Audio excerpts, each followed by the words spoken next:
Ma femme Sarah et moi étions assis dans le salon spacieux de la maison de nos amis Trevor et Amanda et à Cedar Park, juste au nord-ouest d'Austin. C'était notre rencontre mensuelle, une tradition que nous maintenions depuis des années maintenant, 4 couples au total, sortant sans enfants pour une précieuse soirée. Notre cercle était resté remarquablement constant au fil du temps. Les femmes étaient des amies proches depuis l'école primaire et nous, les maris, avions naturellement tissé des liens après l'université lorsque nous nous sommes tous retrouvés à travailler dans le même quartier d'affaires. Il a fallu environ 3 ans pour que toutes les filles se marient et fondent des familles. Maintenant, elles étaient toutes des mères au foyer, dévouées à leurs enfants, mais parfois nostalgiques des jours insouciants de leur jeunesse.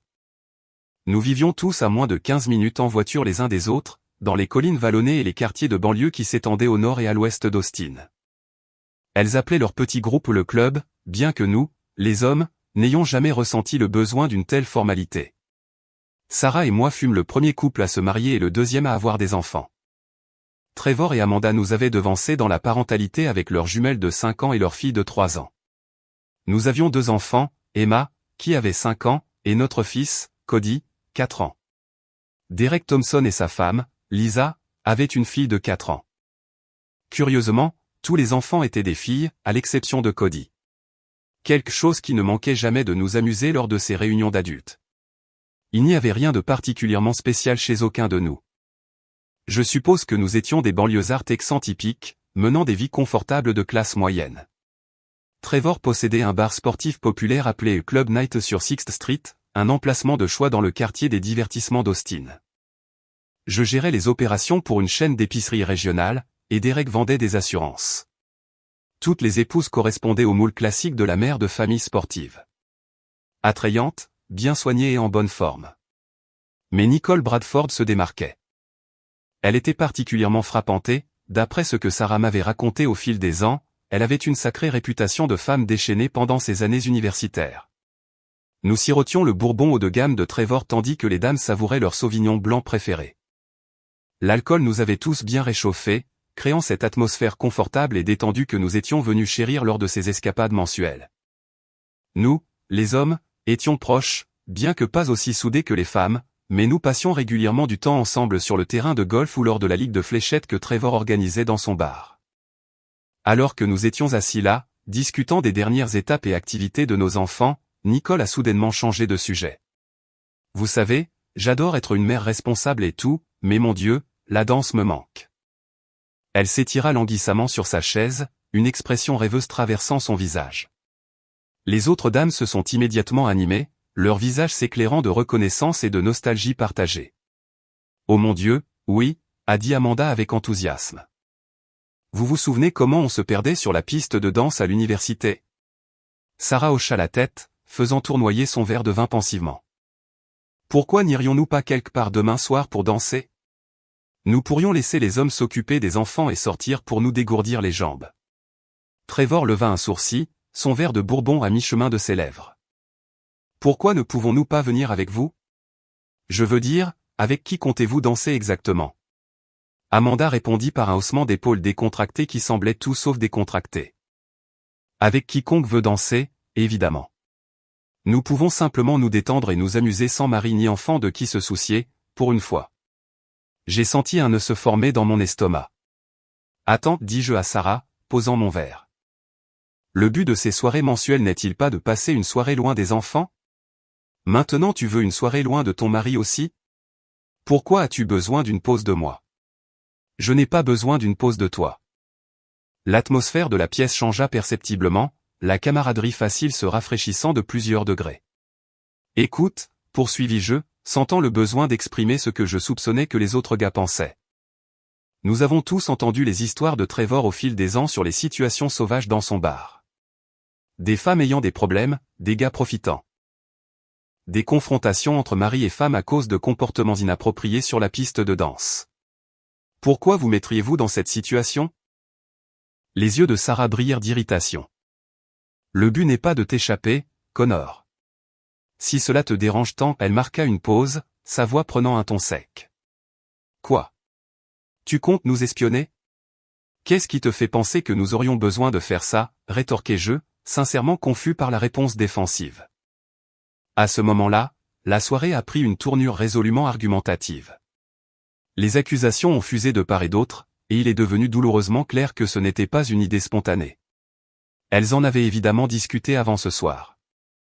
Nous nous sentions pris au piège, piégés, et je commençais à me mettre en colère.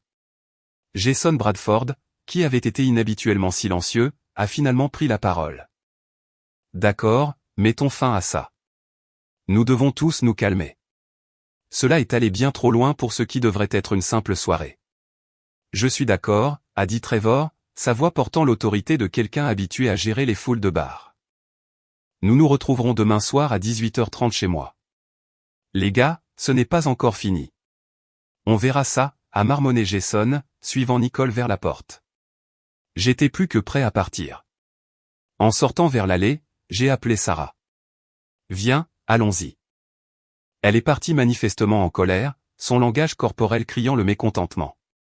J'ai haussé les épaules et dit bonne nuit à Trevor et aux autres. Tout le chemin du retour, elle est restée silencieuse, les bras croisés sur la poitrine comme une enfant capricieuse. Son humeur rivalisait avec celle de notre Emma de 5 ans quand elle n'obtenait pas ce qu'elle voulait. Je ne pouvais pas me débarrasser de ma colère face à cette mise en scène évidente. Elles avaient clairement tout planifié, même choisi cette soirée particulière pour nous la faire savoir. Je pense que nous faisions tous confiance à nos femmes, mais à un certain niveau, nous nous demandions pourquoi elles ressentaient le besoin d'une soirée loin de nous spécifiquement. Ce n'était pas comme si nous étions mariés depuis des décennies et que nous étions tombés dans une routine ennuyeuse. Sarah et moi avions beaucoup de soirées entre adultes. Elles étaient faciles à organiser car les grands-parents des enfants vivaient à proximité et adoraient les prendre. Elle, Dal et Cathy nous encourageaient même à passer une nuit occasionnelle loin des enfants. Une ou plusieurs des dames voulaient-elles tromper ? Voulaient-elles flirter et chercher l'attention d'hommes autres que leurs maris sur la piste de danse ? Et pourquoi supposeraient-elles que nous les espionnerions à moins qu'elles ne planifient quelque chose que nous n'approuverions pas ? Que avaient-elles peur que nous voyions ?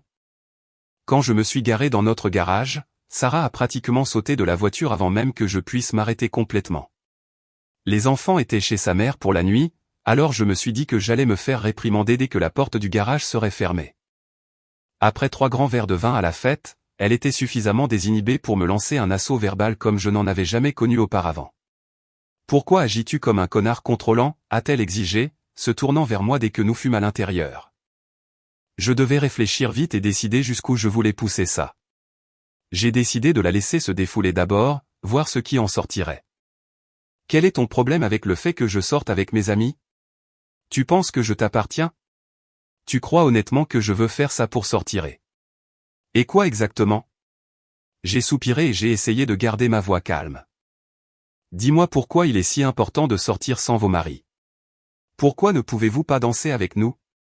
Pourquoi ne pouvez-vous pas vous déhancher, comme vous dites, avec vos maris ? Pourquoi risquer de vous faire draguer par des inconnus ou, Dieu nous en préserve, pire ? Alors que vous pouvez danser avec nous et faire ce que vous voulez ? Elle ouvrit la bouche pour protester. Mais je levai la main. Tu as entendu les avertissements de Trevor sur les boissons droguées et les femmes dont on profite. Il entend toutes les histoires d'horreur des autres propriétaires de bars et de la police. Ne peux-tu pas comprendre que nous nous inquiétons simplement pour vous ? Tu n'as pas à t'inquiéter de quoi que ce soit, claqua-t-elle.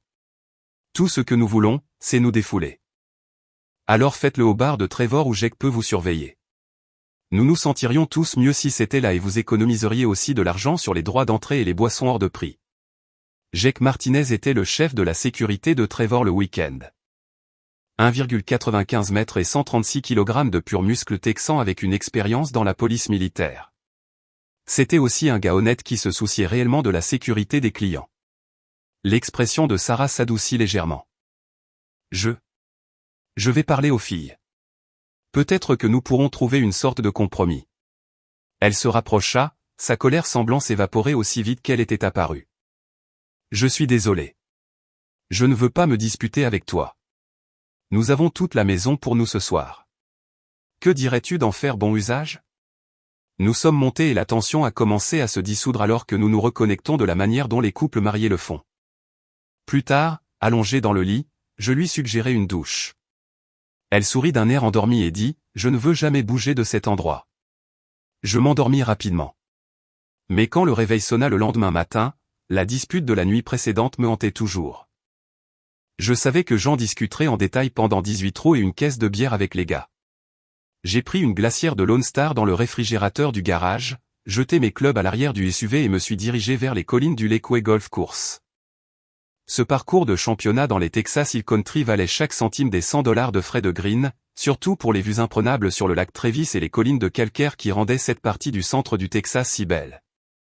Lorsque je suis arrivé au parking, j'ai vu que les autres gars avaient déjà sécurisé des voiturettes, alors je me suis garé à côté d'eux. Et, Connor, nous sommes prêts pour la partie, cria Jason. Et tu me dois $20 du match de skins de la semaine dernière quand j'ai fait un birdie sur les 4 derniers trous. Cela m'a coûté $100 pour jouer sur ce parcours, mais cela valait chaque centime pour les vues sur les Hill Country et les conditions impeccables. Je sortis un billet de $100 et le lui tendis.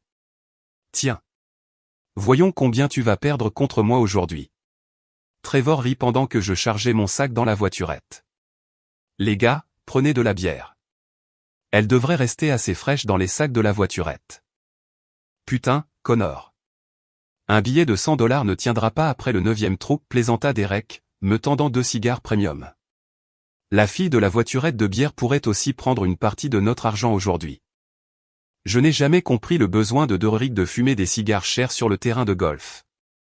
Ils coûtaient probablement $8 chacun, ce qui n'était pas excessivement cher, mais cela semblait un gaspillage quand ils étaient inévitablement laissés tomber, oubliés, ou comme cela arriva une fois, projetés de la bouche de quelqu'un par une balle de golf errante. J'ai conduit avec Jason jusqu'au premier tee. Pendant que nous conduisions, il a commencé à parler de la fête et de l'embuscade des dames. Mec, je m'inquiète que les filles sortent sans nous ce soir. Ce n'est pas leur genre. Et honnêtement, Nicole a beaucoup parlé de ces bons vieux jours amusants ces derniers temps. Ouais, elle était au téléphone la semaine dernière en parlant d'une aventure qu'elle avait eue. Il a continué, ne sachant pas que j'étais rentré tôt et que je pouvais entendre sa conversation. Elle ne cachait rien.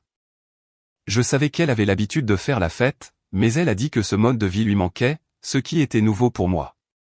Jason hocha la tête et je pouvais voir une tristesse sincère dans ses yeux. Cela n'a aucun sens pour moi. Elle est traitée comme une reine. Elle a un nouveau SUV, tous les derniers accessoires de maison. De l'argent en banque et une chambre dans la maison dédiée à ses besoins de scrapbooking. Ils ont des rendez-vous réguliers.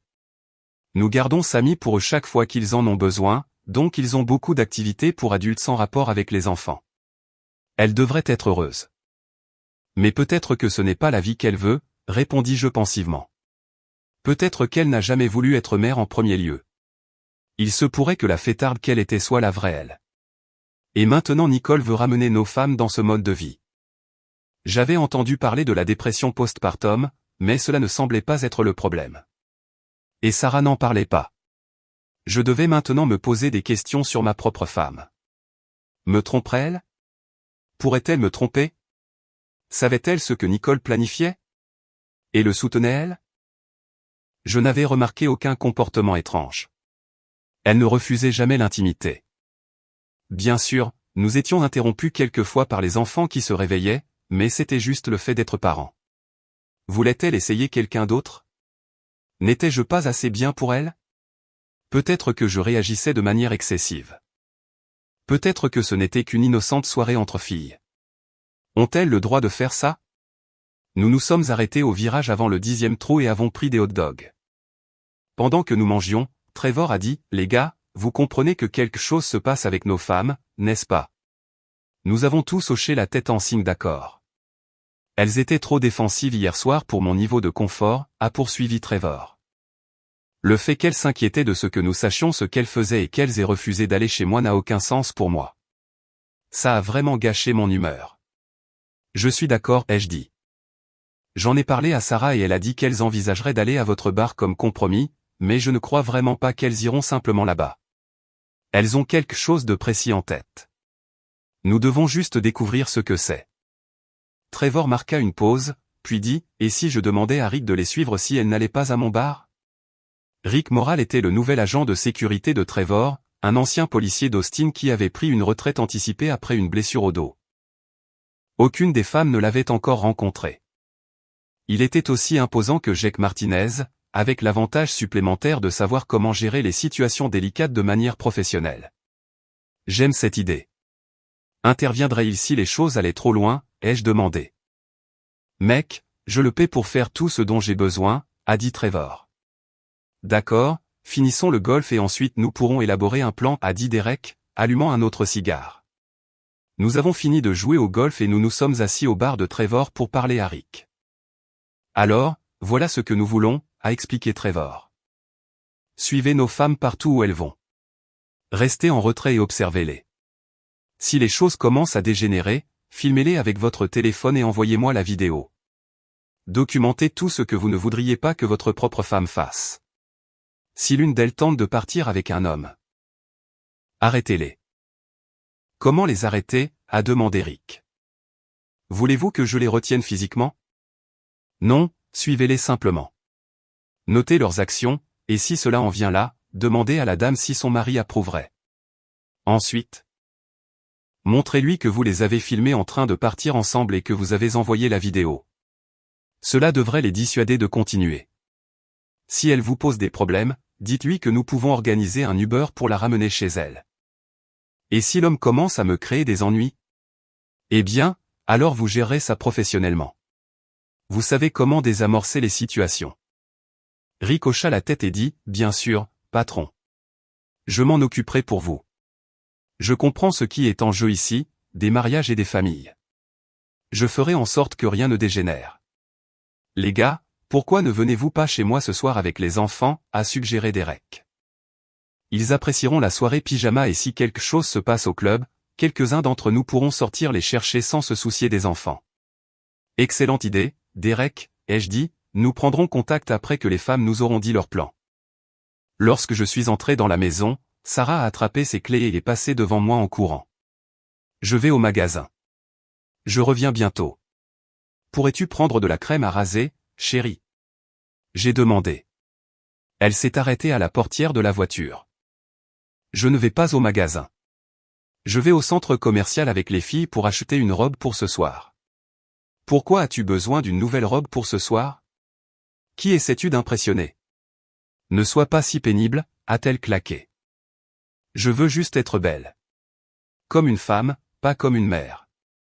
Tu es une mère et tu es aussi une femme. Tu ferais mieux de ne pas l'oublier. Elle a claqué la porte et est partie en voiture. Je suis monté pour vérifier les enfants. Ils faisaient la sieste, alors j'ai pris une douche.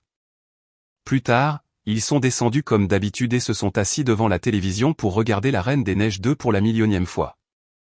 J'ai souri en les voyant assis ensemble sur le sol.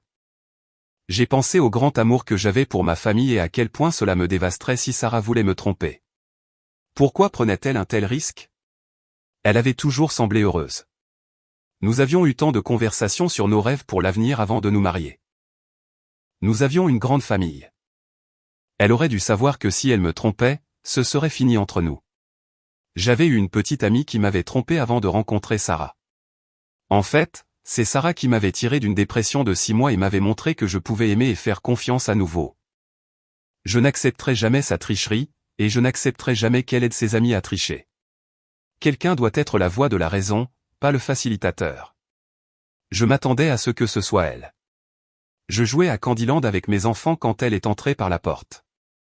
C'était l'heure habituelle du dîner, mais sachant que nous mangerions de la pizza chez Derek plus tard, nous avons juste pris une collation. Elle nous a dépassés et est montée dans notre chambre sans dire un mot. Elle m'évitait clairement ainsi que notre conversation sur sa soirée. Il n'a pas fallu près de 4 heures pour acheter des vêtements. « Maman, viens jouer avec nous », a crié Cody. Elle ne l'a pas entendu ou l'a ignoré. J'avais peur que ce soit la dernière option. « Va l'appeler, mon pote », ai-je dit, et il a couru à l'étage. Je n'ai pas entendu leur conversation, mais j'ai entendu la porte de sa chambre claquer. Emma a dit « Oh, maman est de mauvaise humeur ». Je suis monté pour voir ce qui se passait et j'ai entendu ma femme parler au téléphone. Elle a fermé la porte de la chambre, mais j'ai suffisamment bien compris sa partie de la conversation. « D'accord », a-t-elle dit. Il n'y a aucune chance que nous puissions nous détendre chez Trevor. Je suggère de leur dire que nous y allons juste pour qu'ils ne se disputent pas, et ensuite nous irons dans un vrai club après quelques verres chez Trevor. Ils ont une immense piste de danse et toutes sortes de musique de danse. Après cela, elle a dit au revoir et est allée prendre une douche. J'ai ouvert la porte de Cody et il pleurait. Qu'est-ce qui s'est passé, mon bébé? Maman m'a dit d'arrêter de la déranger et de la laisser tranquille. Je l'ai serrée dans mes bras et j'ai dit, ne t'inquiète pas, mon fils. Nous irons chez oncle Derek et ferons une soirée pyjama avec tous tes copains. Emma sera là aussi? Oui, et ta sœur aussi. Maintenant, réjouis-toi et finissons notre partie. Il a couru en bas et tout était comme si rien ne s'était passé. Dieu merci, les enfants ont la mémoire courte. J'ai envoyé un message aux gars dans le chat de groupe et je leur ai dit ce que j'avais entendu. Derek a dit qu'il avait entendu Lisa parler à Nicole parce qu'il avait écouté la même partie de la conversation. Je finissais de ranger quand elle est descendue, vêtue de la jupe la plus courte et des talons les plus hauts que je l'ai jamais vue porter. Qu'est-ce qu'on mange pour le dîner? J'ai demandé pendant que les enfants étaient dans leur chambre. Qu'est-ce que tu veux dire? Je t'ai dit que je partais. Tu devras t'occuper du dîner. En fait, aucun de tes plans n'a été discuté avec moi. Tu es parti d'ici en courant et tu m'as évité toute la journée. Maintenant, je te vois habillé de manière inappropriée et tu pars. Cela l'a rendue folle. Tu n'as pas besoin d'être un salaud à ce sujet. Nous allons juste danser. C'est ça. Danser avec une jupe qui couvre à peine ton derrière et des chaussures dans lesquelles tu peux à peine marcher. Tu portes plus de maquillage qu'une artiste de Broadway et tu sens comme si tu t'étais baigné dans du parfum. Ma voix s'élevait à mesure que ma colère montait. Tu as rabaissé notre fils qui pleurait encore parce que tu lui avais dit de te laisser tranquille quand je l'ai trouvé. Et tu ne t'es pas soucié de le réconforter. Qu'est-ce qui t'est arrivé? Qu'est-ce qui est arrivé à la femme que j'ai épousée dont le rêve était de devenir mère? Quand es-tu devenu comme ça? Elle m'a giflé durement et a dit, tu auras de la chance si je rentre à la maison du tout. Elle s'est précipitée hors de la maison et n'a même pas embrassé les enfants pour leur dire au revoir. Je ne me sentais pas très bien après ça. Puisqu'elles avaient dit qu'elles commençaient chez Trevor, nous n'avons pas eu à nous inquiéter d'essayer de savoir où elles allaient. Rick avait reçu des photos de leur apparence et les attendait sur le parking pour qu'elles partent. Elles n'ont rien fait de problématique chez Trevor. À 21h, Rick a envoyé une photo à Trevor pour confirmer que le groupe de femmes qui partait était bien elles, et la véritable aventure était sur le point de commencer. Pendant que les enfants étaient dans le sous-sol de Derek à regarder des films avec la nièce aînée de Derek chargée de s'occuper d'eux, nous étions blottis dans son salon, buvant de l'incroyable sélection de bières artisanales de Derek. Attendant des nouvelles et sursautant chaque fois qu'un SMS arrivait. Rick ici, vient de commencer à les suivre. Elles ont pris 2 voitures. C'est bien, dit Jason amèrement.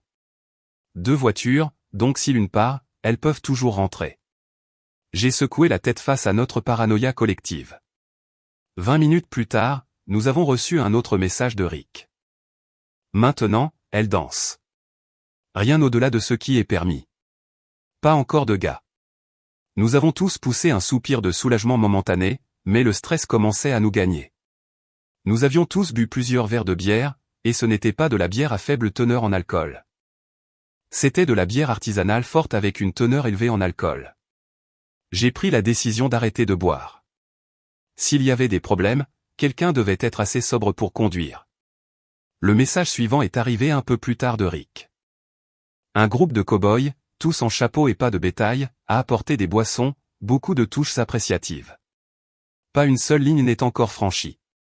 À ce moment-là, Jason était prêt à s'enfuir et à intervenir. Attends, Jason, dis-je.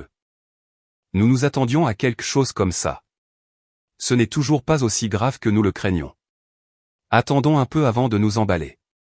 D'accord, Connor, tu as raison. Putain, je suis tellement nerveux quand même. Nous le sommes tous, dit Derek. Viens, mange de la pizza et calme-toi. La bière commence à faire son effet. Alors que nous mangions le reste de la pizza froide, le téléphone de Trevor sonna à nouveau. Rick, ici, j'envoie des photos maintenant. Elle danse encore plus près.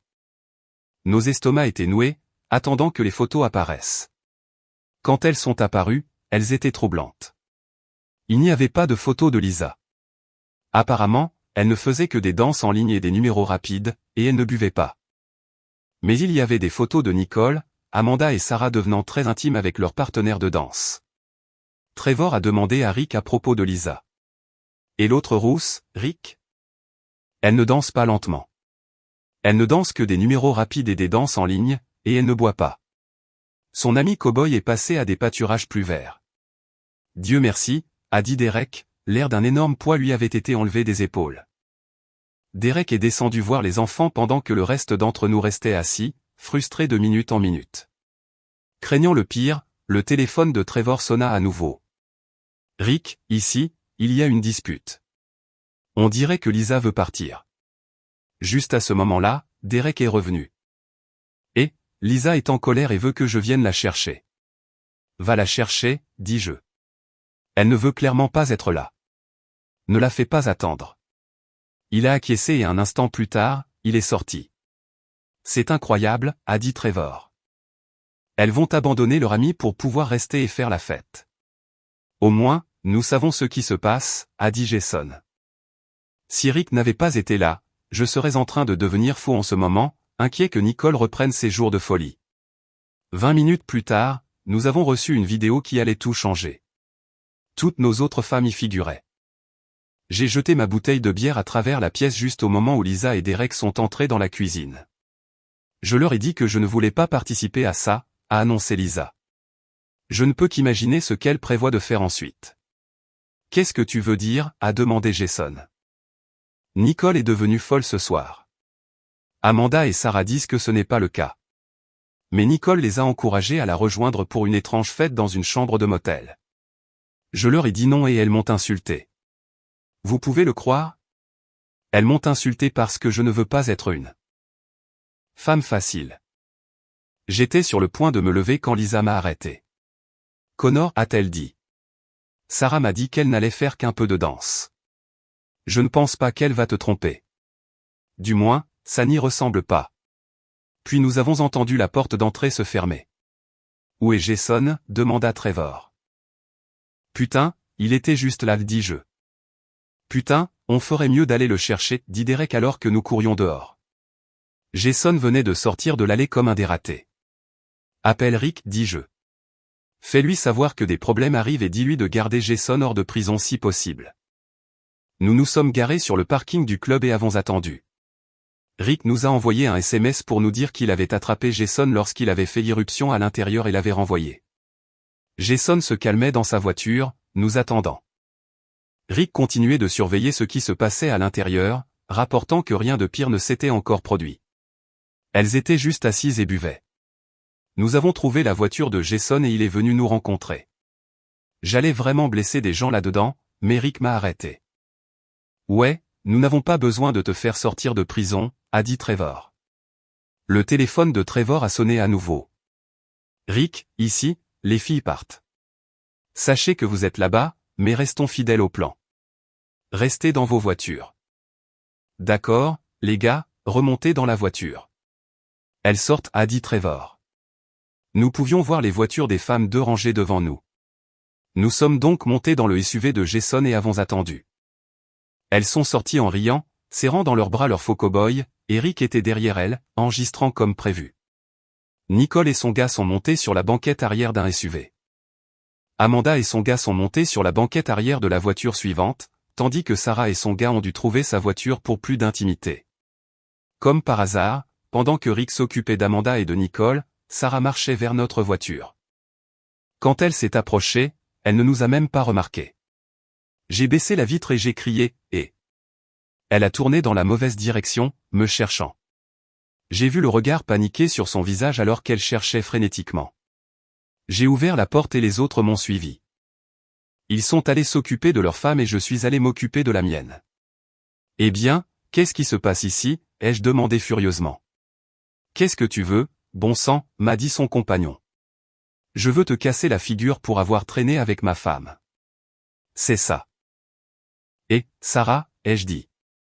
Je suis en plein divorce. Je ne me mêle pas des gens mariés. Trop d'ennuis. Elle commença à sangloter et s'appuya contre le coffre d'une voiture voisine, la tête dans les mains. Ouais, on dirait qu'elle te disait la vérité. Elle est en plein divorce en ce moment, dis-je sarcastiquement en le fixant. Tu peux partir maintenant. Non, hurla-t-elle et m'attrapa, essayant de me faire tourner. Elle devait être très ivre car elle trébucha et tomba par terre. Alors qu'elle gisait sur l'asphalte, je vis qu'elle ne portait pas de sous-vêtements. Elle releva la tête et demanda, « Qu'est-ce que tu fais ? Je la regardai avec tout le dégoût que je pouvais rassembler et dis, « Chaque fois que tu me supplieras de te pardonner et de te reprendre, je me souviendrai de ce moment. Je te regarderai comme ça et me souviendrai que tu allais être intime avec ce type. » Son compagnon s'approcha et dit, « Pourquoi es-tu si pénible? Nous n'avons même rien fait. Tiens, rends-lui ses sous-vêtements, idiot. » Elle sanglota un peu plus pendant qu'il l'aidait à se relever, puis sortit ses sous-vêtements de sa poche arrière et me les tendit. Je les jetai à ses pieds. « Rentrez chez vous, changez-vous, faites vos valises et allez chez vos parents. Je ne veux pas que les enfants vous voient comme ça. Si vous êtes à la maison le matin, je leur enverrai une vidéo de vos frasques de ce soir. » Non, Connor, s'il te plaît. Je n'allais rien faire. Il allait juste me ramener à la maison. Est-ce vrai, dis-je en regardant directement le gars. Non, nous allions apprendre à nous connaître un peu mieux dans ma voiture, répondit honnêtement le gars. Sarah le gifla et hurla, tu es un idiot. Je n'ai jamais eu l'intention de coucher avec toi. Je secouai la tête et m'éloignai pour voir si mes amis allaient bien. 2 cow-boys passèrent en courant alors que je m'approchais. Je vis 2 femmes se disputer avec leur mari. Je regardai Rick et dis, j'ai vraiment manqué tout le plaisir? Il rit et dit, on dirait que non. Il hocha la tête vers Sarah, qui était toujours au sol. Avant qu'elle ne puisse dire quoi que ce soit, 2 voitures de police arrivèrent. Heureusement, les cow-boys partaient dans leur camion lorsque la police arriva. Des problèmes ici, les gars, demanda l'un des officiers. Je m'approchai et dis, des gars dérangeaient nos femmes. Nous les avons fait fuir, donc tout va bien maintenant. Il me regarda un instant et demanda, avez-vous bu? Non, nous étions à la maison quand nos femmes nous ont appelés pour venir les chercher parce qu'elles avaient trop bu. Vous savez comment c'est avec les femmes au foyer. Elles ne sortent pas beaucoup et oublient leurs limites. Pendant qu'elles attendaient dehors, elles ont été dérangées par ces gars. Nous sommes arrivés juste à temps et ces idiots sont partis dès que nous sommes arrivés. Il a pris nos identités et a fait ce que les flics font avec. Pendant ce temps, nos femmes s'étaient calmées et étaient assises l'une à côté de l'autre près des voitures pendant que nous 4 nous tenions plus près de la voiture de police. Il est revenu et a dit, d'accord, ramenez-les chez elles saines et sauves. J'ai hoché la tête et il a ajouté, et à en juger par leur apparence, vous voudrez peut-être envisager de les tenir plus en laisse. Il est monté dans sa voiture et ils sont partis. Même la police pense que vous ressemblez à des femmes de mœurs légères, a dit Jason en marchant vers son SUV et en partant, laissant Nicole sur le parking. Trevor regarda les 3 femmes restantes et dit, « Mesdames, je viens de commander un taxi pour vous. Rentrez chez vous et mettez-vous en ordre. Nous ne serons pas là ce soir. Dégrisez-vous, et demain matin, nous traiterons de vos trahisons. » Cela fit pleurer Amanda et Sarah à nouveau. Mais Nicole avait un regard de pure haine sur son visage. « Nicole, continua Trevor, c'est de ta faute et de ton désir de revivre tes bons vieux jours. Tu as entraîné tes amis là-dedans avec toi, et maintenant tu dois en payer le prix. Dieu merci. Lisa a eu le bon sens de partir et de nous prévenir. Tu l'as renvoyée seule chez elle pour que tu puisses avoir ton compte. Oh oui, nous connaissons tous le plan de la fête au motel, alors tu ferais mieux de trouver une bonne excuse pour cela lors de votre dispute de demain. » Nicole se recroquevilla tandis que Derek retournait chercher son camion. Quand il arriva, un taxi s'arrêta et emmena nos femmes. Aucun de nous ne répondit à ce qu'elles dirent. Toutes les supplications et persuasions dont elles étaient capables ne les aideraient pas ce soir. « J'envisage sérieusement de divorcer, dis-je. J'ai vu vos femmes assises sur les sièges arrière avec leurs arrières exposés, mais la mienne n'est pas allée aussi loin. Bien que je sois sûr que ses intentions n'étaient pas bonnes. » Ils hochèrent la tête en signe d'accord. Ma principale considération, cependant, ce sont les enfants. Je ne peux pas être un père à temps partiel, les gars. Cela me tuerait. Ils sont si jeunes. Je ne sais pas quoi faire. Alors que nous rentrions chez nous en silence, chacun perdu dans nos propres pensées sur ce qui allait suivre. Je savais que cette nuit avait tout changé. La confiance avait été brisée, les limites avaient été franchies, et les mariages avaient été mis à l'épreuve d'une manière qu'aucun de nous n'avait jamais imaginée. Je me suis réveillé au son des enfants qui couraient partout comme le font les enfants quand ils sont excités d'être avec des amis.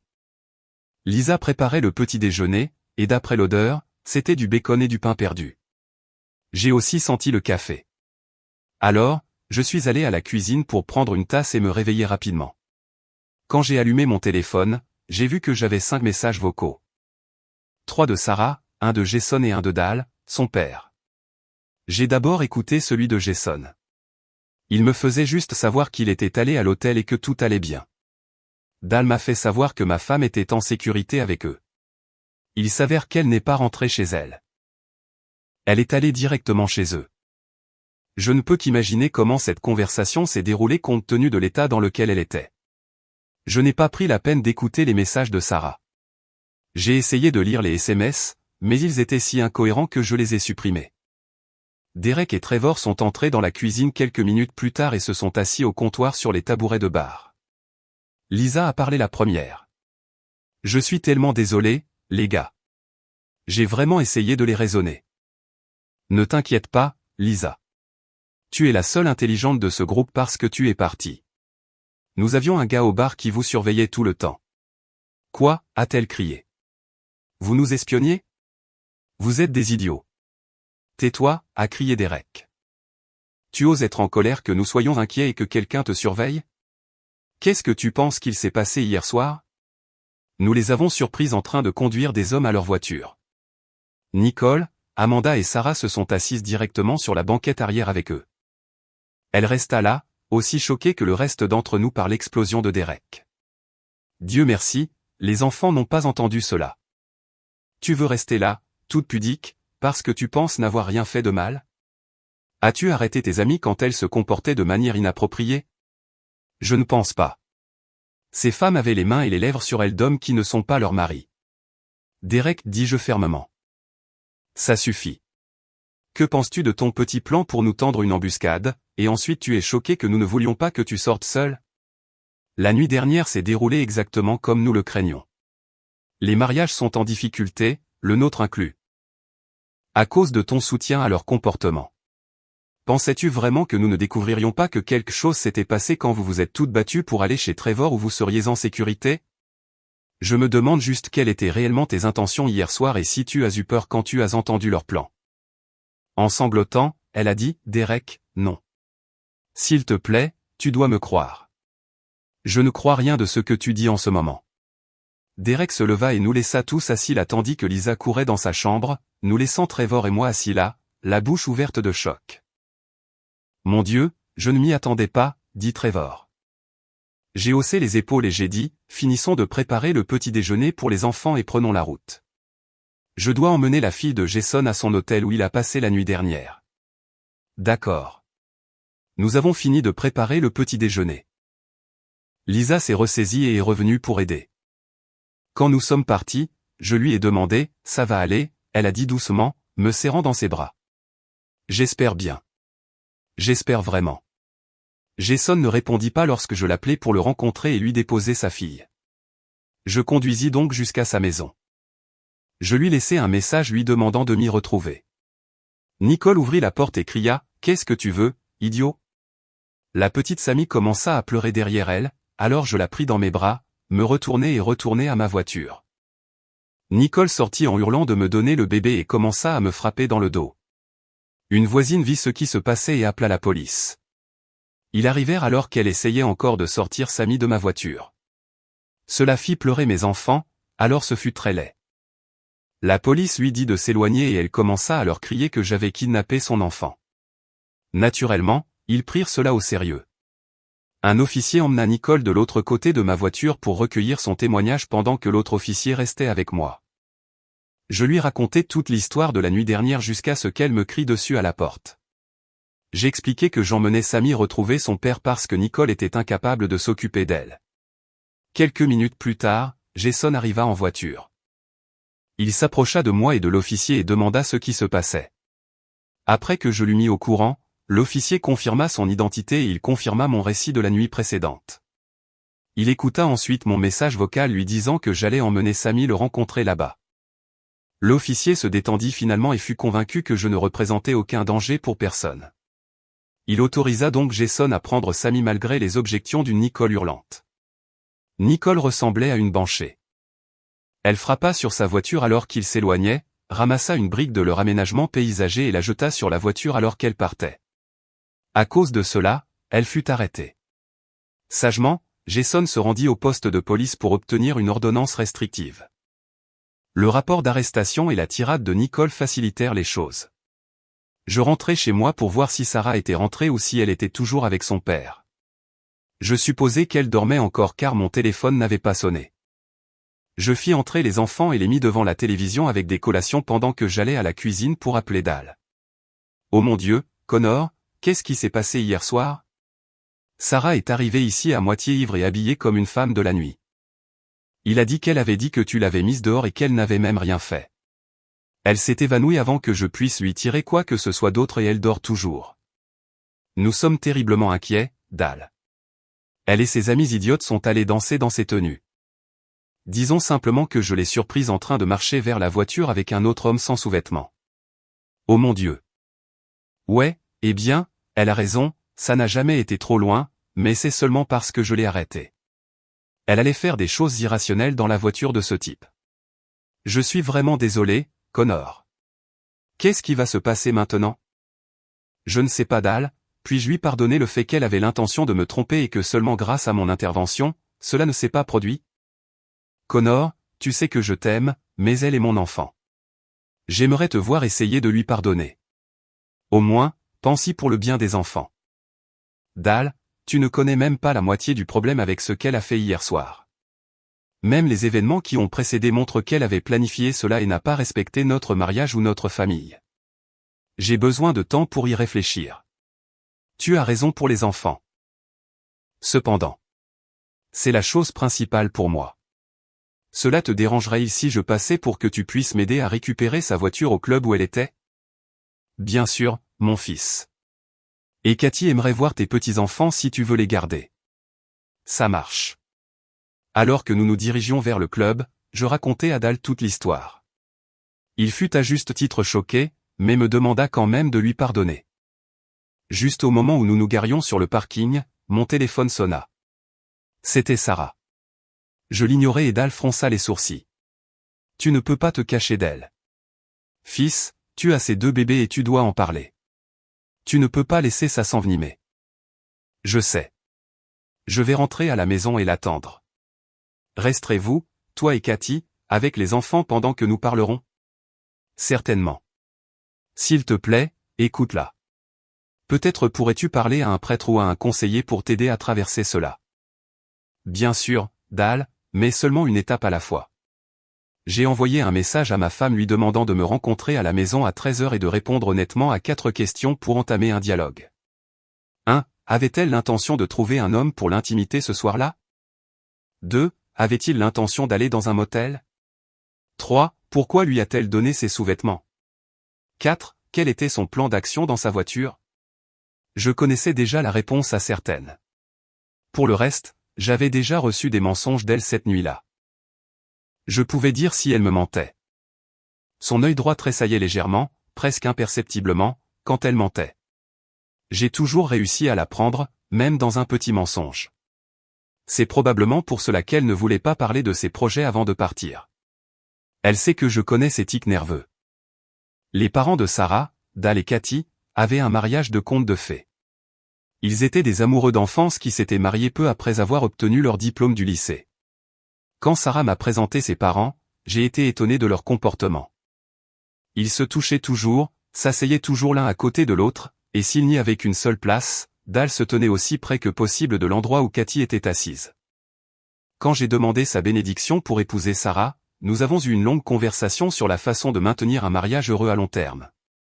Dal a expliqué, Connor, le mariage n'est jamais un chemin droit ou lisse. Vous pouvez rouler des kilomètres sans virage ni nid de poule. Mais finalement vous en rencontrerez un. La clé est de vous assurer que votre voiture peut le supporter quand ce moment viendra. L'équipement nécessite un entretien. Si vous laissez de petits problèmes glisser ou si vous ne faites pas de révision régulière et de vidange d'huile, votre voiture ne durera pas longtemps. Si la route est votre mariage, alors votre voiture est votre relation. Vous devez y travailler tout le temps. Cela ne signifie pas seulement ne pas oublier les anniversaires et les dates importantes. Cela fait partie de l'accord. Cela signifie prendre le temps d'être ensemble, être doux, être attentionné et faire les petites choses que vous ne voulez peut-être pas faire parce qu'elles sont petites et qu'elles ne semblent pas avoir d'importance au final. Quoi qu'il en soit, si votre relation est correctement entretenue, vous aurez un mariage long et épanouissant.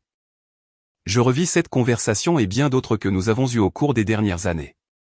Je pensais que nous avions un amour comme le leur. Nous ne sommes pas si démonstratifs, mais nous prenons le temps de nous assurer que notre mariage est entretenu, pour ainsi dire.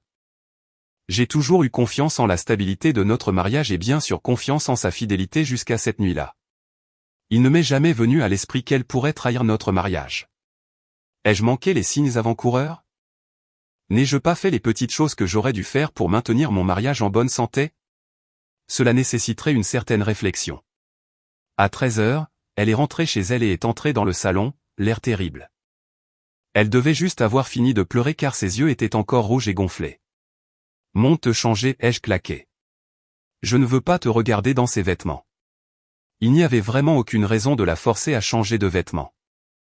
Était-ce vraiment parce que je ne voulais pas qu'elle ressemble à ça, ou voulais-je juste plus de temps pour réfléchir? J'ai regardé à nouveau la télévision et j'ai réalisé que je regardais le DVD que les enfants regardaient toujours. J'ai secoué la tête en réalisant à quel point j'étais perdu dans mes pensées. J'avais regardé La Reine des Neiges 2 et je ne m'en étais pas rendu compte. Elle est descendue une demi-heure plus tard, fraîchement douchée et vêtue d'un pantalon de yoga et d'un t-shirt. Elle savait que je l'aimais dans ce pantalon car cela avait récemment conduit à plusieurs épisodes d'intimité. J'étais à moitié sûr qu'elle n'était pas seulement habillée pour le confort. Elle voulait que je pense à elle physiquement. Connor, mon cher. Attends, ai-je dit. J'ai demandé que tu aies des réponses à 4 questions avant que nous parlions. Peux-tu y répondre? Oui, soupira-t-elle. Elle me regarda, attendant que je continue. J'ai scruté ses yeux à la recherche d'un tic, mais j'ai été momentanément distrait par la façon dont elle a bougé ses cheveux et mordu sa lèvre. Mince, je l'aimais. Elle me rendait la vie difficile et je ne pense pas que ce soit même intentionnel. Malgré tout ce qui s'était passé, une partie de moi voulait juste la serrer dans mes bras et faire comme si rien de tout cela n'était arrivé. Mais je me suis forcé à me concentrer sur la conversation. Je n'ai jamais eu l'intention d'aller dans un motel avec Nicole. C'était son idée. Je jure que je n'avais pas l'intention de coucher avec ce type. J'allais juste monter dans sa voiture et ensuite prendre un Uber pour rentrer chez moi. Je suis désolé d'avoir menti à ce sujet hier soir. Je ne sais pas pourquoi j'ai dit qu'il me ramènerait. Je pense que j'ai juste paniqué. Elle attendit et encore une fois je ne dis rien. Oui, je lui ai donné mes sous-vêtements. J'étais ivre et elles m'ont tout incité à le faire. Je suis allé seul aux toilettes et je les ai retirés. Je ne l'ai pas laissé faire quoi que ce soit et je n'ai rien fait à table. Je jure qu'il ne m'a jamais touché là. Je savais que c'était vrai car Rick l'avait surveillé et aurait signalé tout comportement inapproprié. Connor, je jure devant Dieu, je n'avais pas l'intention de monter dans sa voiture. Mon Dieu, j'aurais aimé que tu attendes de voir ce qui se passerait avant d'intervenir. Je sais que tu ne me crois pas, mais c'est vrai. J'allais l'embrasser pour lui dire bonne nuit. Donne-moi ton téléphone. Pourquoi faire? Fais-le. Super. Tiens. J'ai ouvert ses appels récents. J'ai vu des appels à toutes les autres filles et j'ai pensé qu'elles devaient éclaircir leur histoire. Puis j'ai vu le numéro de téléphone de Simon. Qui est Simon? J'ai demandé, son œil a tressailli, mais elle n'a pas répondu. Qui est Simon, Sarah? Le gars du bar. Pourquoi as-tu son numéro dans ton téléphone? Je n'ai pas fait ça. Il a dû l'insérer pendant que j'étais aux toilettes. Oui, bien sûr. Il y a une chose que je ne peux pas me sortir de la tête. Tu lui as dit que tu étais en train de divorcer. Explique ça. Nous voulions qu'il nous offre des verres. Nous ne pensions pas qu'il le ferait si nous leur disions que nous étions mariés. Dois-je vous offrir un verre? Êtes-vous soudainement si fauché que vous ne pouvez pas dépenser votre propre argent en alcool? La banque est pleine d'argent. Je suis désolé. Je ne sais pas quoi dire d'autre. Nous avons été stupides. Je comprends que j'ai foiré, mais je n'ai jamais eu l'intention de te tromper. Eh bien, toutes les preuves indiquent le contraire. Tu avais tes plans. Ton apparence. Tu m'as giflé et m'as dit que j'aurais de la chance si tu rentrais un jour à la maison. Tu lui as dit que tu divorçais.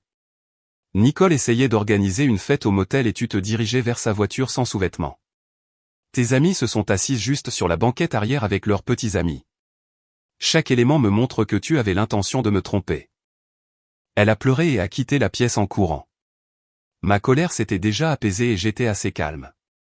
Je n'ai vu aucun signe qu'elle me mentait.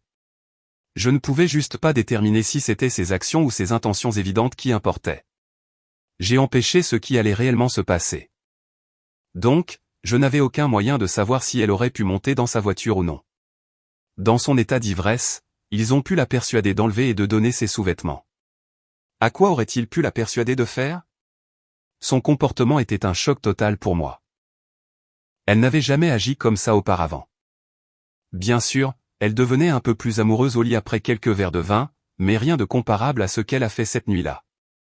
J'étais complètement perdu, ne sachant pas quoi faire ensuite. En 24 heures, à partir d'une dispute chez Trevor, tout était complètement différent. J'ai quitté la maison sans la vérifier et j'ai appelé Jason. Il est rentré chez lui avec sa fille après avoir obtenu une ordonnance restrictive contre Nicole. Il m'a invité à parler de nos problèmes et j'ai accepté. Le malheur aime la compagnie et tout ça, n'est-ce pas? J'ai fait un arrêt pour prendre quelques paquets de bière et je me suis dirigé vers sa maison. Ça allait être une journée difficile. Quand il a ouvert la porte, j'ai réalisé qu'il était bouleversé. Il était toujours joyeux et souriant, mais maintenant il avait l'air de ne pas avoir dormi depuis une semaine. Samy est allé faire la sieste. Allons au salon, a-t-il dit, portant un babyphone sans fil. J'entendais une musique douce jouer dans sa chambre. As-tu parlé à Sarah, a-t-il demandé. Oui.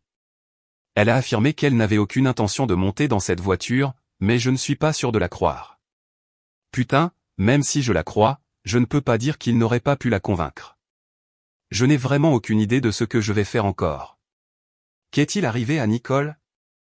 Il m'a parlé de son arrestation et de l'ordonnance restrictive et qu'il avait rendez-vous avec son avocat mardi.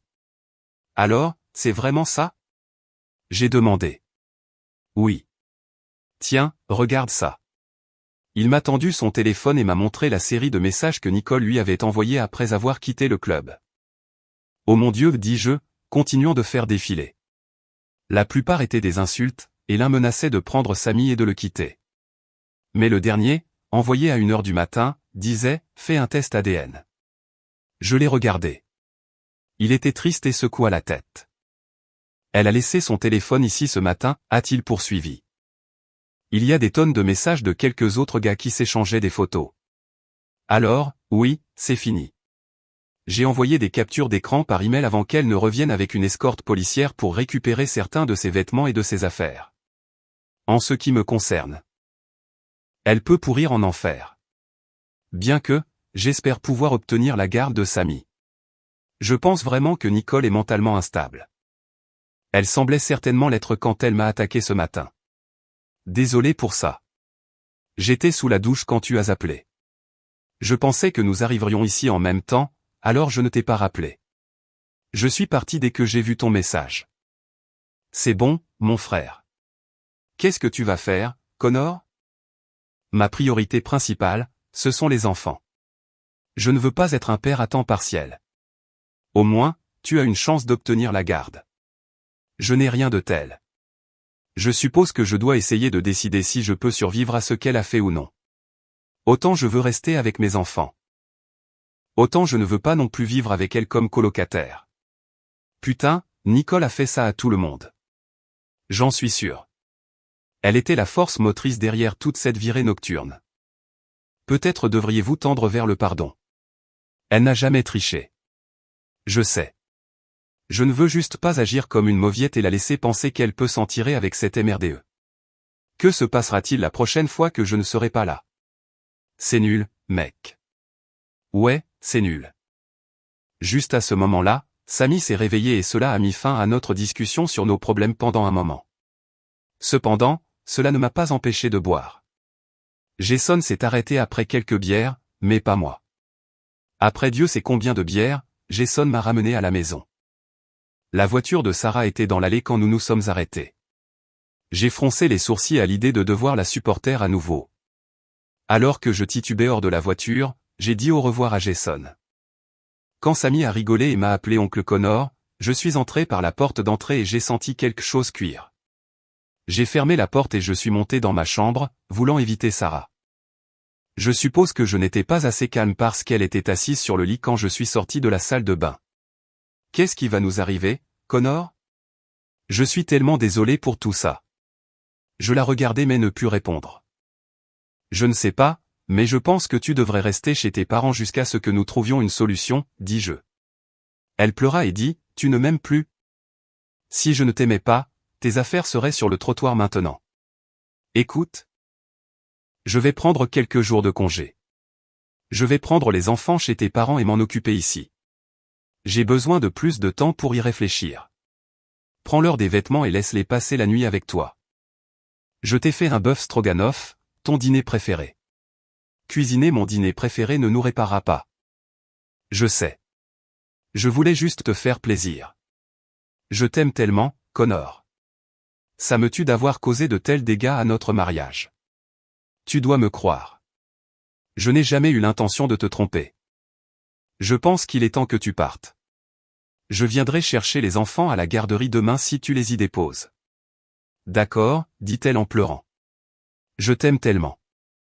S'il te plaît, laisse-moi rentrer bientôt. Elle essaya de me serrer dans ses bras et je reculai. Elle se retourna et quitta la pièce tandis que je restais là, me demandant si je devais juste la laisser rester. Mais je ne l'ai pas arrêtée. Je me suis réveillé le lendemain matin, qui était un lundi, et j'ai décidé que je prendrais une décision d'ici mercredi. D'une manière ou d'une autre, j'ai décidé qu'un long délai ne serait pas utile. Après avoir parlé à mon patron, on m'a accordé une semaine de congé. Il me harcelait depuis un moment pour que je prenne mon temps de vacances réservé, alors ça lui allait. J'ai pris rendez-vous avec un avocat pour ce mercredi afin de voir à quoi j'aurais affaire si je prenais la voie du divorce. J'espérais que ce ne serait pas aussi grave que mes recherches sur Internet ne le laissaient penser. J'ai également envoyé un message de groupe aux gars pour voir si quelqu'un avait fait la même chose que moi en prenant du temps libre. Il s'est avéré que tous les gars avaient au moins pris la journée. J'ai donc suggéré que nous nous réunissions tous. Derek avait Lisa chez lui, alors nous avons tous décidé de nous y retrouver. Lisa pourrait s'occuper de tous les enfants qui n'étaient pas à la garderie ou avec leur mère. Derek et Lisa se sont réconciliés quand il s'est calmé. J'étais content de cela car nous savions qu'elle n'avait pas agi comme les autres femmes cette nuit-là. Je ne pensais pas qu'elle devait être punie autant que les autres. Trevor a demandé à Amanda de rester chez ses parents pendant quelques jours et elle a accepté. À ce moment-là, il n'avait pas encore pris de décision. Jason poursuivait toujours son plan de divorce. Le manque total de respect que Nicole lui avait montré était trop difficile à surmonter. Personne ne le blâmait pour cette décision. Il avait des preuves de son infidélité provenant de son téléphone. Alors que nous étions assis à la table de la cuisine à parler, Trevor, Derek et Jason ont convenu que je devais essayer de faire fonctionner les choses avec Sarah. Ils ont tous estimé qu'elle n'avait encore rien fait, mais il n'était pas clair si elle l'aurait fait ou non. Si j'étais honnête avec moi-même, je réaliserais que je penchais déjà dans cette direction. Je prévois toujours de rencontrer un avocat, ne serait-ce que pour être exhaustif. Trevor avait un autre problème. Amanda était sur la banquette arrière avec son petit ami, et il n'y a aucune excuse pour cela. Même si elle n'a pas couché avec lui, quelque chose allait forcément arriver. Trevor était aussi incertain que moi de ce qu'il fallait faire. Si nous n'avions pas d'enfants, nos femmes seraient déjà dans la rue avec Nicole. Nous ne pouvions tout simplement pas prendre une décision émotionnelle aussi rapide. Des familles étaient en jeu. Plus j'y pensais, plus je réalisais que les conséquences d'un divorce seraient trop graves. Les femmes pourraient devoir trouver un emploi. Leurs pensions alimentaires pour elles et leurs enfants seraient énormes et nous aurions un loyer supplémentaire à payer pour le logement des femmes. Les femmes obtiendraient presque certainement la garde principale. Aussi mal à l'aise que je me sente à ce sujet, Trevor se sentait encore plus mal parce qu'Amanda était allée plus loin que Sarah. Je regrettais de l'avoir arrêtée cette nuit-là. J'aurais aimé la laisser accomplir toutes les actions qu'elle allait entreprendre avec ce type. J'aurais au moins une meilleure idée de ses intentions. Mais quel homme n'arrêterait pas sa femme dans une telle situation? J'ai récupéré les enfants à la garderie et ils étaient inhabituellement bavards. Cela a amélioré mon humeur au fil de la journée et j'ai moins pensé à Sarah. Vers l'heure du dîner, Dal a appelé, après quelques banalités, a demandé, « Connor, que dirais-tu si nous t'apportions quelques pizzas et voyons si nous pouvons t'aider à prendre une décision ?» Dal, toi et Cathy pouvez venir, mais je ne vais pas la voir parler à Sarah aujourd'hui. Connor, tu ne peux pas te cacher d'elle. Je ne me cache pas. J'ai juste besoin de temps pour réfléchir à mes options et à ce que je vais faire. Si vous voulez venir et prendre son parti, je n'ai aucun problème à vous parler. Pas avec Sarah. D'accord, Connor. À dans 1 heure. Si je n'aimais pas autant ses parents, je lui aurais dit d'oublier ça. Puisque je penchais déjà vers le fait de lui donner une seconde chance, j'ai décidé de leur parler. Cela ne ferait de mal à personne. Nous avons mangé de la pizza et parlé avec les enfants jusqu'à l'heure du coucher. Ce fut une conversation difficile de leur expliquer pourquoi leur mère n'était pas à la maison pour les coucher. La présence de Cathy a aidé et j'en étais reconnaissant. Une fois les enfants installés et leurs histoires lues, il était temps d'avoir une conversation sérieuse. Cathy a commencé en disant, « Connor, où en es-tu maintenant? Y a-t-il une chance que vous restiez ensemble? » Il y a toujours une chance. Mon problème est d'équilibrer ses intentions avec ce que je sais et ce que j'ai vu. Elle affirme que rien ne s'est passé avec ce type, mais elle lui a dit qu'elle était en train de divorcer. Cathy a halté. Elle a dit que c'était pour qu'il lui offre un verre. Nous ne souffrons pas d'un manque d'argent. Il n'y a pas besoin que des hommes lui offrent des verres. Elle lui a aussi donné ses sous-vêtements. Et oui, elle l'a suivi jusqu'à sa voiture ivre et sans sous-vêtements. « Oh mon Dieu » murmura sa mère avec horreur. Dal baissa la tête. J'avais raconté toute l'histoire à Dal auparavant et je suppose qu'il ne lui avait pas dit. Je ne le blâme pas. C'était suffisant qu'il sache ce qui s'était passé. Cathy, je ne sais pas quoi dire à ça, dit-elle à peine audible. Je sais que c'est nul, dis-je. C'est parce qu'elle a osé le faire et qu'elle était trop ivre pour prendre la bonne décision. Qui ose demander de retirer ses sous-vêtements dans un bar à moins d'essayer d'entrer dans son pantalon? Et qui les lui donne si elle n'allait pas coucher avec lui? Une femme et une mère ne devraient pas se comporter comme ça. Qu'est-ce que je suis censé faire en sachant tout ça? En plus de ça. Cela avait été planifié à l'avance, du moins pour son amie Nicole, et peut-être pour toutes. Nous leur avons demandé d'aller au bar de Trevor, pour que nous sachions qu'elles seraient en sécurité. Elles ont dit non. Et qu'elles ne voulaient pas que nous les espionnions. Est-ce que cela ressemble à une soirée innocente? Pas pour moi. C'est pourquoi nous les avons suivies. Dieu merci, tu l'as fait, ajouta Dal. Eh bien, oui.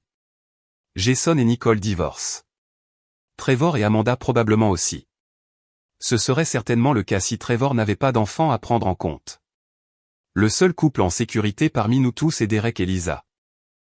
Et c'est parce qu'elle est partie quand ils ont commencé à franchir les limites. Leur mariage était même en suspens parce que Derek détestait que Lisa n'ait pas essayé d'arrêter leur comportement promiscu. Et une consultation, a demandé Dal. Oh. Ça doit arriver au moins si je décide de lui donner une chance. Il n'y a aucun doute là-dessus. Qu'est-ce qui l'a poussé à prendre cette terrible décision de sortir avec ses amis sachant que Nicole avait l'intention de draguer des hommes? Elle aurait dû être la voix de la raison et arrêter ça. Pas continuer à l'encourager. Ils hochèrent la tête en signe d'accord. Je remarquai qu'ils se tenaient les mains si fort comme s'ils avaient peur de lâcher prise. Mon Dieu, j'aurais aimé que Sarah m'aime autant. Dal a demandé, et après, Connor? Je rencontre un avocat mercredi. Je me suis donné un délai pour prendre une décision après cette réunion. Nous espérons vraiment que ça n'en arrivera pas là, mon fils. Nous détestons voir notre famille déchirée à cause de ça. N'oubliez pas que nous sommes des dommages collatéraux dans votre décision.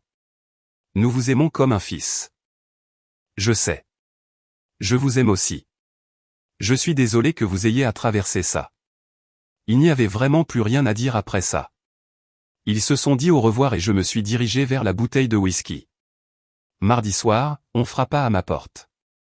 Dal me remit une lettre écrite par Sarah. Je ne sais pas pourquoi elle a senti qu'elle devait m'écrire une lettre. J'aurais répondu à son appel. Je ne voulais juste pas être en sa présence. La lettre ne disait rien qu'elle n'avait pas déjà dit. J'avais l'impression qu'elle voulait juste me dire qu'elle m'aimait encore et encore, comme si, d'une manière ou d'une autre, ce serait plus crédible par écrit. J'ai rencontré un avocat juste pour voir à quel point ce serait mauvais pour moi si nous divorcions. Aucune preuve d'adultère, mère au foyer, pension alimentaire pour enfants, garde conjointe, et si les enfants allaient à l'université, j'aurais été redevable d'une pension alimentaire pendant 17 ans. Le gars m'a regardé dans les yeux et m'a dit, trouvez un moyen de surmonter ça. Rien ne s'est vraiment passé, et il est moins cher de la garder.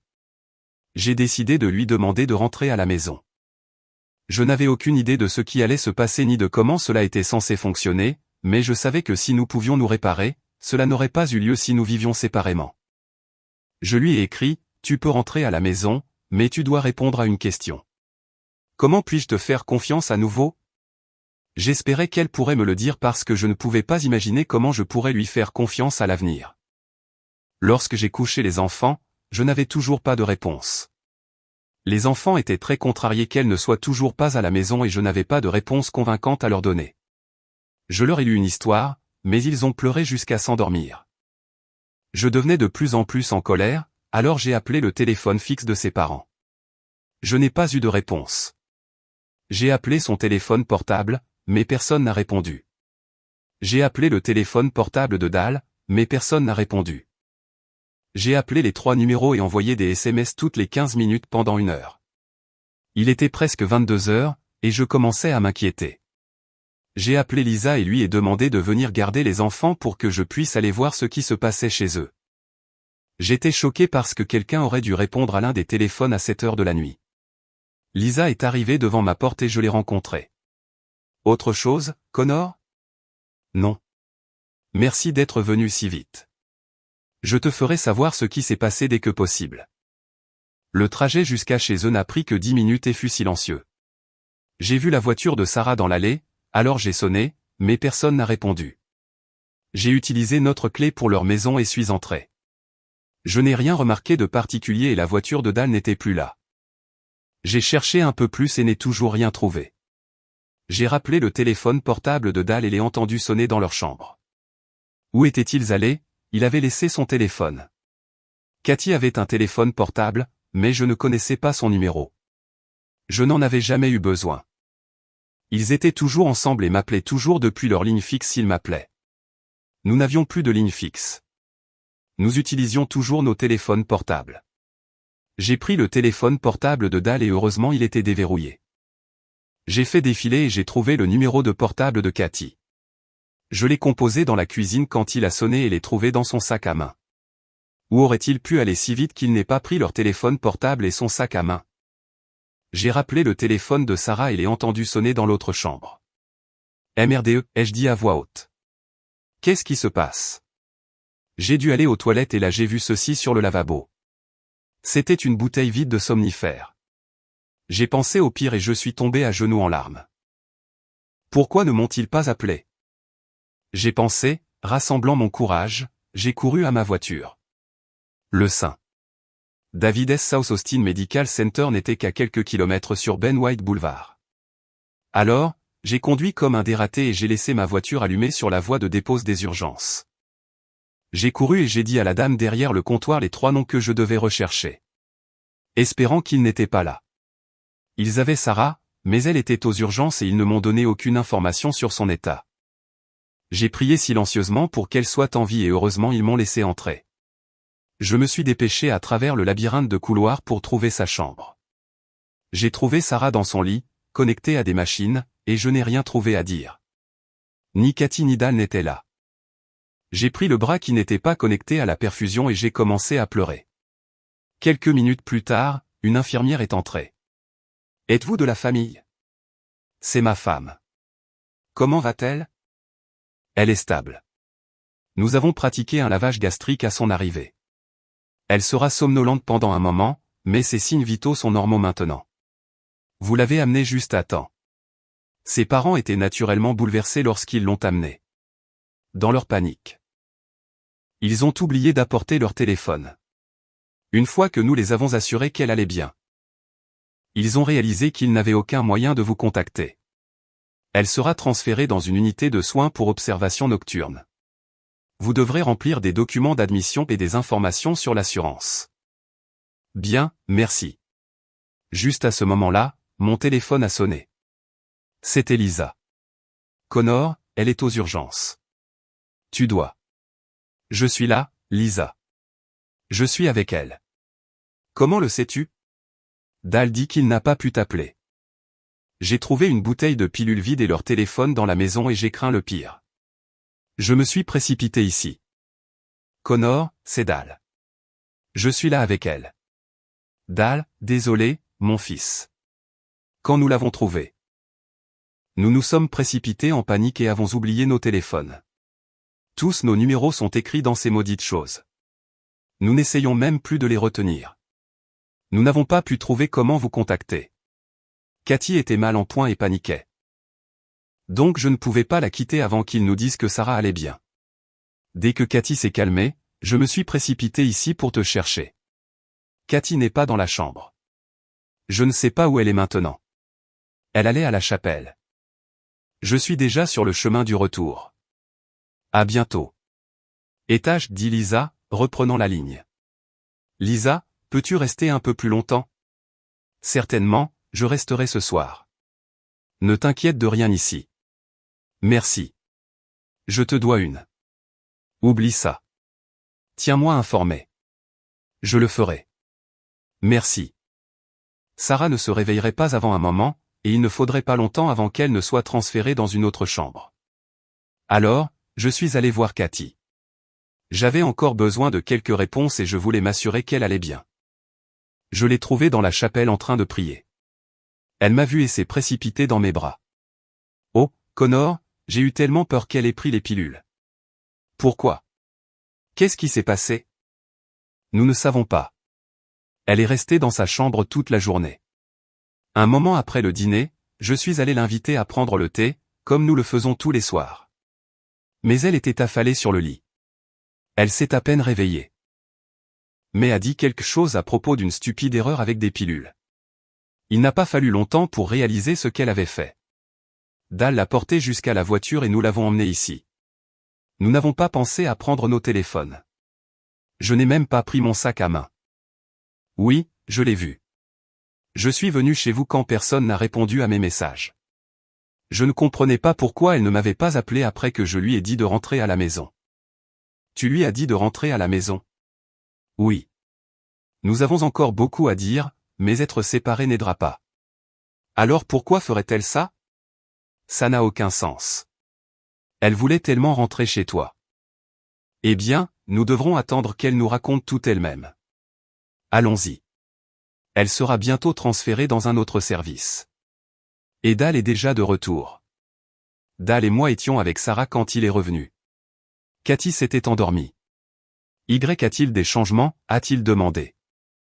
Non, nous attendons juste. Bien. Oh, voici vos clés. J'ai vu votre voiture dans la voie d'accès. Je l'ai garée pour vous. Merci. J'ai oublié que je l'avais laissée là. Quelqu'un a dû l'éteindre pour vous. Vous avez de la chance qu'elle n'ait pas été volée. En fait, je n'y ai pas pensé à ce moment-là. Nous avons oublié nos téléphones à la maison. Oui, mais nous sommes vieux. Nous avons une excuse. Ils ont installé Sarah dans la chambre et nous ont dit de rentrer chez nous pour dormir. Nous ne pouvions rien faire et personne ne savait quand elle se réveillerait. J'ai rempli toutes les informations d'assurance, signé les formulaires requis et suis rentré chez moi. Après avoir raconté à Lisa l'état de Sarah, elle m'a demandé pourquoi elle avait fait ça. Je ne sais pas, dis-je. Je lui ai demandé de rentrer à la maison et... Sacré nom de Dieu. Quoi, demanda Lisa. Je lui ai dit de rentrer à la maison, mais qu'elle devait me dire comment je pouvais lui faire confiance à nouveau. Bon sang, je parie qu'elle a mal interprété ça.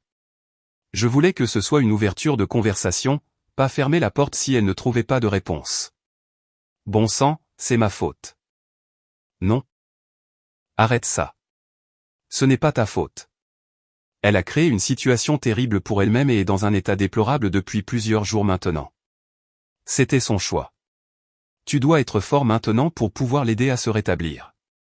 Elle aura plus que jamais besoin de toi. Tu dois penser correctement. Tes enfants ont besoin d'être en bonne santé. Bien. Ce n'est juste pas ce dont nous avions besoin en ce moment. Je ne peux pas réparer mon mariage si je dois d'abord la réparer. Je sais que toute cette situation nous a tous affectés. Les autres femmes se sentent terribles à propos de ce qui s'est passé cette nuit-là. Qu'est-ce que tu penses qu'il va se passer maintenant? Nous savons que nous avons été stupides. Je suis tellement désolé que tu traverses ça. Elle m'a serré dans ses bras et est partie. J'ai emmené les enfants à la maternelle et suis allé à l'hôpital. Je suis entré une demi-heure avant le début des heures de visite. Personne ne m'a arrêté, donc je ne suis pas sûr si c'était normal ou non. Je m'en fichais. Elle dormait quand je suis entré dans sa chambre. J'ai vu que le plateau de nourriture était là, intact. Je me suis souvenu que c'était l'une des choses que j'avais remplies la nuit précédente, la sélection du petit déjeuner. J'ai décidé qu'elle ne s'était pas encore réveillée, et j'en étais content. Je voulais qu'elle me voie là quand elle se réveillerait. J'espérais que cela améliorerait son état d'esprit et au moins clarifierait quelque chose si elle savait que j'étais à côté d'elle. J'ai pris sa main, me suis penché et l'ai embrassée sur le front. Elle a bougé mais ne s'est pas réveillée, alors j'ai tiré une grande chaise plus près et je me suis assis. J'ai tenu sa main gauche avec ma droite et j'ai regardé les nouvelles sur mon téléphone. Dal et Cathy sont entrés juste au début des heures de visite. Ils ont souri en me voyant. S'est-elle réveillée, a demandé Cathy. Je ne pense pas. Je n'ai pas encore vu l'infirmière, et son petit déjeuner n'a pas été mangé. Mais cela ne veut rien dire. Les enfants viennent d'aller à la maternelle comme si c'était un jour normal. D'accord, pas besoin de les bouleverser, a acquiescé Dal. Nous n'avons pas parlé pendant quelques minutes avant que je dise, quand elle sera libérée, je la ramènerai chez moi avec moi. Ce sera mieux ainsi. Elle a besoin de retrouver sa stabilité, sa famille, ses enfants. Elle est clairement perdue sans toi, a dit Cathy. Je ne comprends tout simplement pas, a dit Dal. Tu lui as dit de rentrer à la maison. Pourquoi a-t-elle fait ça? Sarah, qui était réveillée à ce moment-là, a dit. J'ai serré sa main et l'ai regardée avec des larmes dans les yeux. Bébé, ce que tu as fait plus mal que ce qui a causé nos problèmes en premier lieu. Tes enfants ont besoin de toi. J'ai besoin de toi. Je ne peux pas te perdre. J'ai dit et je l'ai embrassée sur la joue. Elle a pleuré et a dit, je suis désolé. Je suis tellement désolé de nous avoir fait ça. Je t'aime tellement. S'il te plaît, pardonne-moi. L'infirmière est entrée et a mis fin à toute discussion. L'infirmière a fait ce que les infirmières font et a dit, si votre analyse de sang est normale et que les médecins ne pensent pas que vous allez essayer à nouveau, vous sortirez probablement d'ici plus tard dans la journée. Vous êtes une femme très chanceuse. Plus que vous ne le pensez. Je sais, a-t-elle répondu. La conversation a été informelle pendant le reste de la matinée et je l'ai quittée pendant quelques heures quand j'ai dû aller chercher les enfants. Ses parents et moi avons décidé que j'amènerais les enfants lui rendre visite. Nous avons décidé qu'elle pourrait utiliser toute la positivité que nous pouvions rassembler pour elle. Pendant que j'attendais l'ascenseur, les portes se sont ouvertes et Nicole et Amanda étaient là. La nouvelle avait dû se répandre dans leur cercle social après que Lisa ait mentionné l'hospitalisation de Sarah à quelqu'un. Nicole a vu l'expression sur mon visage et a tendu les mains défensivement. Nous voulons juste lui rendre visite. Nous ne voulons pas de problème. Elle a dit, c'est toi qui as causé ça. C'est le résultat direct de votre soirée. J'ai dit, si vous ne partez pas d'ici maintenant, j'appellerai la sécurité et signalerai que vous violez votre ordonnance restrictive en me harcelant. Je suis sûr que ça ferait bonne figure à votre prochaine audience de garde. Tu es un idiot. Cette ordonnance restrictive est un tissu de mensonges et tu le sais. Ce que je sais, c'est que tu n'es pas la femme que tu prétends être. Tu es un monstre pour avoir menacé Jason. J'ai vu tes messages. Tu me dégoûtes. Si jamais je te revois près de ma femme, je ferai tout ce qui est en mon pouvoir pour nuire à tes chances devant les tribunaux. Elle semblait prête à frapper quand Amanda lui a attrapé le bras et l'a éloigné. Tu n'as pas besoin de ça maintenant, a-t-elle dit. Je t'ai dit que c'était une mauvaise idée. Va au diable, Connor, a dit Nicole alors qu'elles entraient dans l'escalier. Tu ferais mieux d'espérer que je ne te vois pas là-bas. Je ne pouvais pas croire qu'elle se présenterait ici comme si rien ne s'était passé. J'ai récupéré les enfants, suis rentré à la maison, puis les ai emmenés à l'hôpital. J'ai vu ses parents dans la salle d'attente, et ils ont dit qu'elle voyait le médecin, alors nous avons dû attendre. Nous avons tous supposé que c'était une évaluation de santé mentale. J'ai dit aux enfants que maman était malade, mais je n'ai pas donné de détails, et ils n'ont pas posé de questions. Nous avons décidé que nous dirions qu'elle avait beaucoup mal au ventre s'ils demandaient. Stupide, mais nous espérions qu'ils y croiraient. À 5 et 4 ans, qui savait ce qu'ils demanderaient et ce qu'ils croiraient? Un médecin s'est approché de nous et a demandé à me parler en privé. Nous sommes entrés dans une petite salle de consultation et il m'a demandé directement. Je crois comprendre que vous et votre femme avez eu des difficultés conjugales. Elle a mentionné quelques problèmes à la maison. Compte tenu de son état mental actuel, je dois savoir. Avez-vous l'intention de la reprendre? Je suis préoccupé par sa stabilité émotionnelle si elle se sent abandonnée ou rejetée en ce moment. Mon plan est de la ramener à la maison. Je pense que nous devons être ensemble pour résoudre nos problèmes. C'est encourageant. Cependant, je tiens à souligner à quel point cette période est critique pour son rétablissement. Si vous la convainquez que votre mariage va fonctionner, puis changer d'avis plus tard. Cela pourrait déclencher un épisode dépressif grave. Je recommande fortement une thérapie individuelle pour elle afin de traiter ces problèmes sous-jacents. Et je crois qu'une thérapie de couple serait bénéfique pour vous deux. Les problèmes conjugaux semblent être au cœur de sa crise actuelle. Peut-elle rentrer à la maison aujourd'hui? Oui. Je suis à l'aise de la laisser sortir cet après-midi. Elle aura besoin d'une ordonnance pour des antidépresseurs et d'un suivi avec un professionnel de la santé mentale. Je fournirai également des références pour des conseillers conjugaux dans la région d'Austin. Travailler ensemble sur cela lui donnera les meilleures chances de rétablissement. Bien, merci. Nous l'avons ramenée à la maison et l'avons surprise avec une grande banderole bienvenue à la maison que les enfants et moi avions faite avant de nous rendre à l'hôpital. Dal et Cathy sont arrivés peu de temps après et ont ramené toutes ses affaires à la maison. Nous avons dîné avec 2 enfants très excités. Heureux d'avoir leur mère à la maison. Elle était partie depuis moins d'une semaine, mais cela semblait une éternité. Une fois les enfants couchés et ses parents partis, je rangeais la cuisine quand elle est venue me serrer dans ses bras par derrière. Je ne l'ai pas entendue pleurer, mais ma chemise était mouillée par ses larmes. Je t'aime tellement, Connor. S'il te plaît, dis-moi que tu m'aimes encore. Je me suis tourné et l'ai serré dans mes bras. J'ai dit, je n'ai jamais cessé de t'aimer. Je ne peux juste pas accepter ce que tu m'as fait, à notre mariage. Tu ne t'es pas comportée comme une femme. Tout était planifié à l'avance. Tu savais ce que Nicole allait faire, et tu l'as soutenue. Tu aurais dû l'arrêter, pas la rejoindre. Connor, tu dois me croire. Je n'ai jamais eu l'intention de te tromper, de rompre nos vœux. Elle sanglota, mais ne dit rien de plus. Nous avons une différence fondamentale d'opinion sur la façon dont une femme devrait se comporter, sans parler de la mère de 2 jeunes enfants. Désolé. J'avoue que je ne me suis pas comporté comme une bonne épouse et mère. J'ai laissé Nicole m'enthousiasmer à l'idée de sortir et de m'amuser pour la nuit. Elle m'a même aidé à choisir une robe. Oui, c'est compréhensible. Savais-tu que Nicole a trompé Jason? J'avais des soupçons. Elle l'a confirmé ce soir-là au bar. Tu sais, elle est devenue folle à cause de Jason. Il a dû obtenir une ordonnance restrictive. J'ai parlé à Amanda de ce qui s'est passé. Je sais que Nicole a des problèmes dans son mariage depuis un certain temps. Cependant, cette ordonnance restrictive, elle ne représente aucun danger pour eux. Non, tu te trompes. J'étais là quand elle a commencé à me crier dessus comme une banshee alors que tout ce que je faisais était de déposer Sammy. Elle m'a attaqué. J'ai vu son attaque sur la voiture de Jason et jeté une brique dessus. J'étais là quand elle a été arrêtée. Je ne savais pas. Oui. Savais-tu qu'elle lui a envoyé des messages abusifs et des menaces? C'est un monstre qui a besoin d'aide. Je n'avais aucune idée. Désolée, dit-elle comme si elle souffrait.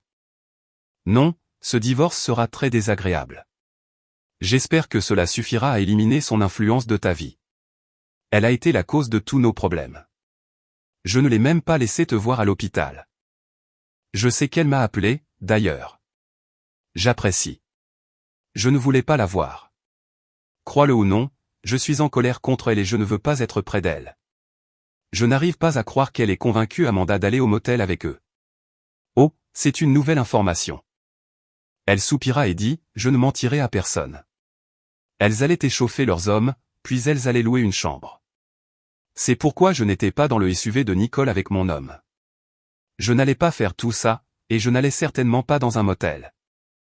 Tu sais, je dois le dire à Trevor. Je sais. Elle n'admettra rien. Elles sont sur la corde raide. J'ai peur que leur mariage ne survive pas, nous verrons. Mais cela dépend d'eux. Nous avons nos propres problèmes à régler. J'étais dans la chambre, me préparant à me coucher, quand elle est entrée dans la pièce. Connor, nous pouvons dormir ensemble, n'est-ce pas? Oui, tu peux dormir dans notre lit tout le temps. Je ne suis pas sûr d'être prêt pour l'intimité encore. D'accord. Je veux juste être près de toi. Tu m'as tellement manqué. J'ai hoché la tête et nous nous sommes allongés pour dormir. Le matin, je me suis réveillé à ses caresses. Mais ensuite, mon esprit a été envahi par des pensées de cette nuit-là et je me suis redressé. Elle m'a poussé vers le bas et a dit, « Laisse-moi faire ça pour toi. Laisse-moi te montrer à quel point je t'aime. » J'ai soupiré et je l'ai serré dans mes bras. Je t'aime. Je sais que tu m'aimes. Tu t'es juste placé avant ta famille et tu n'as pas agi comme si tu m'aimais. Nous avons encore beaucoup de travail à faire. Il a fallu plusieurs mois de thérapie intensive, à la fois individuelle et de couple, pour retrouver notre état d'origine, mais nous y sommes parvenus. Le processus n'a pas été facile. Il y a eu des revers, des séances larmoyantes où de vieilles blessures se sont rouvertes, et des moments où je n'étais pas sûr que nous y parviendrions.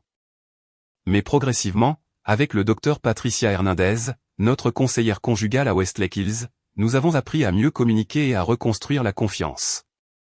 Je ne vois plus Sarah planifier quelque chose comme cette nuit-là. La tentative de suicide a été un signal d'alarme qui lui a montré à quel point elle était proche de tout perdre.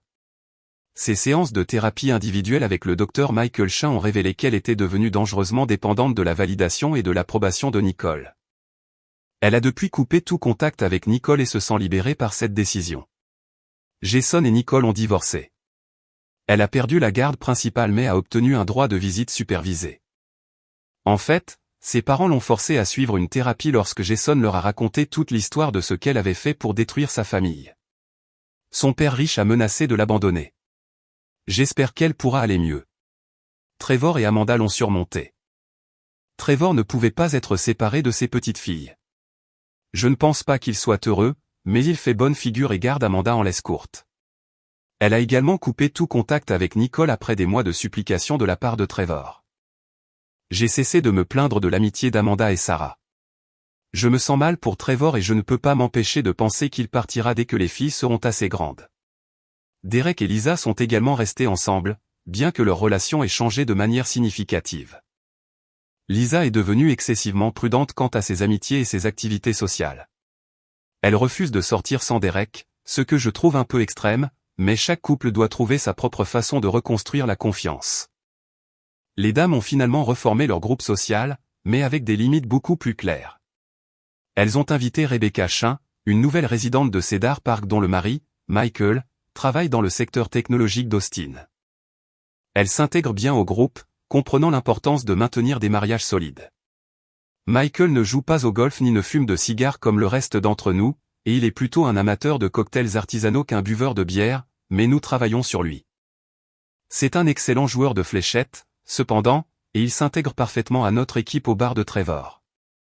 La vie dans notre petit coin d'Austin continue. Les collines du Hill Country sont toujours magnifiques depuis le terrain de golf. La 6e rue bourdonne toujours de vie nocturne, et nos enfants grandissent en pensant que toutes les familles traversent des moments difficiles et en ressortent plus fortes. À bien des égards, cette nuit terrible, aussi dévastatrice qu'elle ait été, nous a tous appris ce qui compte vraiment et ce pourquoi nous sommes prêts à nous battre. La vie continue. Merci d'avoir regardé. À la prochaine fois. Si vous avez apprécié, abonnez-vous à JK raconte une histoire pour plus de récits.